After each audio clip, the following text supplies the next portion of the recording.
ಇವತ್ತು ಕರೆಕ್ಟಾದ ಅಳತೆಯಲ್ಲಿ ಕಡಲೆ ಬೀಜದ ಚಟ್ನಿ ಪುಡಿ ಯಾವ ರೀತಿ ಮಾಡೋದು ಅಂತ ನೋಡೋಣವಾ. ಚಿಕ್ಕವರು ದೊಡ್ಡವರು ಎಲ್ಲ ಇಷ್ಟಪಟ್ಟು ತಿನ್ನುವಂಥ ಈ ಚಟ್ನಿ ಪುಡಿ ಇಡ್ಲಿ ದೋಸೆ ಜೊತೆಗಂತೂ ಎಕ್ಸಲೆಂಟ್ ಆಗಿರುತ್ತೆ. ಬನ್ನಿ ಮಾಡೋದು ಯಾವ ರೀತಿ ಅಂತ ನೋಡೋಣ. ಹಾಯ್, ನೀವು ನೋಡ್ತಾ ಇದ್ದೀರಾ ಶಾನ್ ಕನ್ನಡ ಚಾನೆಲ್. ವಿಡಿಯೋ ಇಷ್ಟ ಆದರೆ ಪ್ಲೀಸ್ ಲೈಕ್ ಮಾಡಿ, ಹಾಗೆ ಫ್ರೆಂಡ್ಸ್ ಮತ್ತು ಫ್ಯಾಮಿಲಿಯವ್ರ ಜೊತೆಲಿ ಶೇರ್ ಮಾಡಿ. ಸೊ ರುಚಿಯಾಗಿರುವಂಥ ಈ ಕಡಲೆ ಬೀಜದ ಚಟ್ನಿ ಪುಡಿ ಮಾಡೋದಕ್ಕೆ ಮೊದಲಿಗೆ ನಾನಿಲ್ಲಿ 1 ಕಪ್ ಕಡಲೆ ಬೀಜ ಹಾಕ್ಕೊಂಡು ಲೋ ಫ್ಲೇಮ್ನಲ್ಲೇ ಇದನ್ನು ಚೆನ್ನಾಗಿ ರೋಸ್ಟ್ ಮಾಡ್ಕೊಳ್ಬೇಕು. ಮೀಡಿಯಮ್ ಫ್ಲೇಮ್ ಹೈ ಫ್ಲೇಮಲ್ಲಿ ಇದನ್ನು ರೋಸ್ಟ್ ಮಾಡಿದ್ರೆ ಮೇಲೆ ಮಾತ್ರ ಸಿಪ್ಪೆ ಕಲರ್ ಬಂದಿರುತ್ತೆ, ಒಳಗಡೆ ಇದು ಚೆನ್ನಾಗಿ ರೋಸ್ಟ್ ಆಗಿರೋದಿಲ್ಲ. ಸೊ ಕಡಿಮೆ ಉರಿಯಲ್ಲೇ ರೋಸ್ಟ್ ಮಾಡ್ಕೊಳ್ಬೇಕು. ಈ ರೀತಿ ಮಿಕ್ಸ್ ಮಾಡ್ಕೊಳ್ತಾ ರೋಸ್ಟ್ ಮಾಡ್ಕೊಳ್ಳೋದ್ರಿಂದ ಎಲ್ಲ ಕಡಲೆ ಬೀಜನೂ ಚೆನ್ನಾಗಿ ರೋಸ್ಟ್ ಆಗುತ್ತೆ.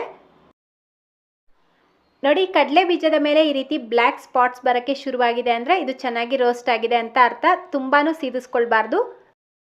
ತುಂಬ ಸೀದಿಸ್ಕೊಂಡ್ರೆ ನೀವು ಮಾಡುವಂಥ ಚಟ್ನಿ ಪುಡಿ ಟೇಸ್ಟ್ ಕೂಡ ಚೇಂಜ್ ಆಗುತ್ತೆ. ಸೊ ಈ ರೀತಿ ರೋಸ್ಟ್ ಆಗಿದ ತಕ್ಷಣ ಒಂದು ಪ್ಲೇಟ್ಗೆ ಹಾಕ್ಬಿಟ್ಟು ಇದನ್ನು ಪೂರ್ತಿಯಾಗಿ ತಣ್ಣಗಾಗೋದಕ್ಕೆ ತೆಗೆದಿಡಬೇಕು. ನೆಕ್ಸ್ಟ್ ಈಗ ಅದೇ ಕಡಾಯಿಗೆ ಸೇಮ್ ಕಪ್ಪಲ್ಲಿ 1/4 ಕಪ್ ಕಡಲೆಬೇಳೆ ಹಾಕ್ಕೊಂಡು ರೋಸ್ಟ್ ಮಾಡ್ಕೊಳ್ಬೇಕು. ಇದನ್ನು ಅಷ್ಟೇ ಲೋ ಫ್ಲೇಮ್ನಲ್ಲೇ ರೋಸ್ಟ್ ಮಾಡ್ಕೊಳ್ಳಿ. ಕಡಲೆ ಬೀಜನ ನೀವು ಡೈರೆಕ್ಟಾಗಿ ಪೌಡರ್ ಮಾಡಿದ್ರೆ ಅದರಲ್ಲಿ ಎಣ್ಣೆ ಬಿಟ್ಕೊಳ್ಳುತ್ತೆ. ಸೊ ಅದನ್ನು ಅವಾಯ್ಡ್ ಮಾಡ್ಕೊಳ್ಳೋದಕ್ಕೋಸ್ಕರ ಇದಕ್ಕೆ ಕಡಲೆಬೇಳೆನ ಹಾಕ್ಕೊಳ್ಬೇಕು. ನೋಡಿ, ಈ ರೀತಿ ಕೆಂಪು ಬಣ್ಣದಲ್ಲಿ ರೋಸ್ಟ್ ಆಗಿದ ತಕ್ಷಣ ಇದನ್ನು ತೆಗೆದು ಮತ್ತೊಂದು ಪ್ಲೇಟಲ್ಲಿ ಹಾಕಿಟ್ಕೊಳ್ಳಿ. ನೆಕ್ಸ್ಟ್ ಈಗ 1 ಟೇಬಲ್ ಸ್ಪೂನ್ ಜೀರಿಗೆ ಹಾಕ್ಬಿಟ್ಟು ರೋಸ್ಟ್ ಮಾಡ್ಕೊಳ್ತಾ ಇದ್ದೀನಿ. ಇದು ಬಿಸಿಗೇನೆ ರೋಸ್ಟ್ ಆಗಿಬಿಡುತ್ತೆ. ಜಸ್ಟ್ 1 ಸೆಕೆಂಡ್ ರೋಸ್ಟ್ ಮಾಡಿಬಿಟ್ಟು ಅದೇ ಪ್ಲೇಟ್ಗೆ ಹಾಕಿಟ್ಕೊಳ್ಳಿ. ನಂತರ ಇದಕ್ಕೆ 1 ಟೀ ಸ್ಪೂನ್ ಎಣ್ಣೆ ಹಾಕ್ಬಿಟ್ಟು 15ರಿಂದ 20 ಒಣಮೆಣಸಿನ್ಕಾಯಿ ಹಾಕ್ಕೊಂಡು ರೋಸ್ಟ್ ಮಾಡ್ಕೊಳ್ಬೇಕು. ಒಣಮೆಣಸಿನ್ಕಾಯಿ ನೋಡಿ ಈ ರೀತಿ ಕ್ರಿಸ್ಪಿಯಾಗಿ ಲೈಟಾಗಿ ಕಲರ್ ಚೇಂಜ್ ಆದರೆ ಸಾಕು.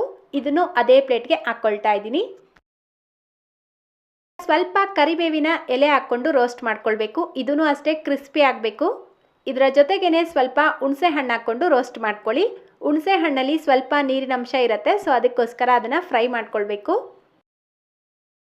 ನೀವು ಇದನ್ನು ಗ್ರಾಮ್ ಲೆಕ್ಕದಲ್ಲಿ ಮಾಡೋ ಹಾಗಿದ್ರೆ ಇಂಗ್ರೀಡಿಯೆಂಟ್ಸ್ ಲಿಸ್ಟ್ನ ನಾನು ಡಿಸ್ಕ್ರಿಪ್ಷನ್ ಬಾಕ್ಸಲ್ಲಿ ಡೀಟೇಲ್ ಆಗಿ ಮೆನ್ಷನ್ ಮಾಡಿರ್ತೀನಿ, ಅಲ್ಲಿಂದ ನೋಡಿಬಿಟ್ಟು ನೀವು ಮಾಡ್ಕೊಳ್ಬೋದು.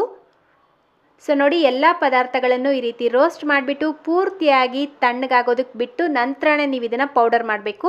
ಬಿಸಿ ಇರೋವಾಗಲೇ ಪೌಡರ್ ಮಾಡಿದ್ರೆ ಕಡಲೆ ಬೀಜ ಸರಿಯಾಗಿ ಪೌಡರ್ ಆಗೋದಿಲ್ಲ. ನೋಡಿ, ಕಡಲೆ ಬೀಜದ ಸಿಪ್ಪೆ ಈ ರೀತಿ ಕೈಯಲ್ಲಿ ಪ್ರೆಸ್ ಮಾಡಿದ ತಕ್ಷಣ ಪುಡಿ ಪುಡಿ ಆಗಬೇಕು. ಆವಾಗಲೇ ಕಡಲೆ ಬೀಜ ಚೆನ್ನಾಗಿ ರೋಸ್ಟ್ ಆಗಿದೆ ಅಂತ ಅರ್ಥ.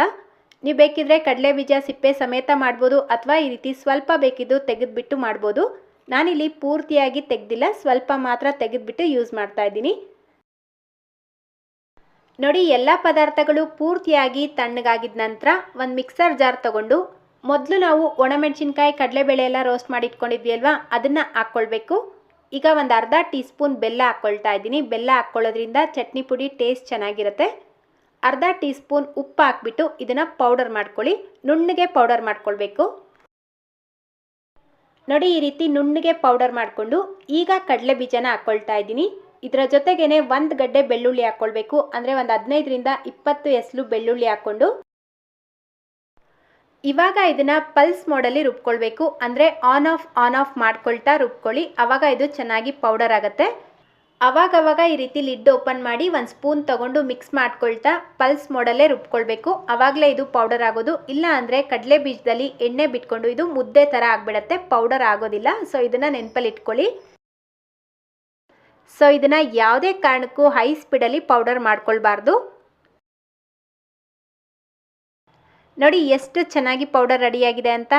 ಅಷ್ಟೇ, ಈಗ ತುಂಬ ರುಚಿಯಾಗಿರುವಂಥ ಕಡಲೆ ಬೀಜದ ಚಟ್ನಿ ಪುಡಿ ರೆಡಿಯಾಗಿದೆ. ಇದು ಪೂರ್ತಿಯಾಗಿ ತಣ್ಣಗಾದ್ಮೇಲೆ ಒಂದು ಗಾಜಿನ ಬಾಟ್ಲಲ್ಲಿ ಹಾಕಿ ಸ್ಟೋರ್ ಮಾಡ್ಕೊಳ್ಳಿ. 3-4 ತಿಂಗಳಿಟ್ಟರು ಇದು ಹಾಳಾಗೋದಿಲ್ಲ, ಚೆನ್ನಾಗಿರುತ್ತೆ. ಈ ಚಟ್ನಿ ಪುಡಿ ಇಡ್ಲಿ ದೋಸೆ ಜೊತೆಗೆ ಅಂತಲ್ಲ, ನೀವು ಬಿಸಿ ಅನ್ನದ ಜೊತೆಗೆ ಸ್ವಲ್ಪ ತುಪ್ಪ ಮತ್ತು ಈ ಪೌಡರ್ ಹಾಕಿ ಕಲಿಸ್ಬಿಟ್ಟು ತಿಂದರೂ ಇನ್ನೂ ಚೆನ್ನಾಗಿರುತ್ತೆ. ಬೇಕಿದ್ರೆ ಟ್ರೈ ಮಾಡಿ ನೋಡಿ. ಅಷ್ಟೇ, ಈಗ ತುಂಬ ಟೇಸ್ಟಿಯಾಗಿರುವಂಥ ಕಡಲೆ ಬೀಜದ ಚಟ್ನಿ ಪುಡಿ ರೆಡಿಯಾಗಿದೆ. ಈ ಮೃದುವಾಗಿರುವಂಥ ತಟ್ಟೆ ಇಡ್ಲಿ ರೆಸಿಪಿನ ಈಗಾಗಲೇ ನಾನು ಶೇರ್ ಮಾಡಿದ್ದೀನಿ. ಆ ವಿಡಿಯೋ ಲಿಂಕ್ ಡಿಸ್ಕ್ರಿಪ್ಷನ್ ಬಾಕ್ಸಲ್ಲಿ ಕೊಟ್ಟಿರ್ತೀನಿ, ಬೇಕಿದ್ರೆ ನೀವು ಚೆಕ್ ಮಾಡ್ಕೊಳ್ಬೋದು.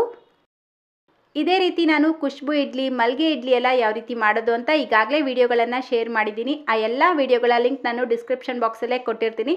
ಸೊ ಇವತ್ತಿನ ವಿಡಿಯೋ ಇಷ್ಟ ಆಗಿದ್ರೆ ಲೈಕ್ ಶೇರ್ ಮಾಡೋದ್ರ ಜೊತೆಗೆ ಚಾನಲ್ಗೆ ಹೊಸದಾಗಿ ವಿಸಿಟ್ ಮಾಡಿದ್ರೆ ಪ್ಲೀಸ್ ಸಬ್ಸ್ಕ್ರೈಬ್ ಮಾಡಿಕೊಂಡು ಪಕ್ಕದಲ್ಲೇ ಬರೋ ಬೆಲ್ ಐಕನ್ನ ಕ್ಲಿಕ್ ಮಾಡಿ ಆಲ್ ಅನ್ನೋ ಆಪ್ಷನ್ನ ಕ್ಲಿಕ್ ಮಾಡ್ಕೊಳ್ಳಿ. ಇದರಿಂದ ನಾನು ಹಾಕುವಂಥ ಪ್ರತಿಯೊಂದು ವಿಡಿಯೋ ನೋಟಿಫಿಕೇಷನ್ ನಿಮಗೆ ಬರುತ್ತೆ. ಸೊ ಇದೇ ರೀತಿ ಮತ್ತೊಂದು ವಿಡಿಯೋದೊಂದಿಗೆ ಸಿಗೋಣ. Thank you.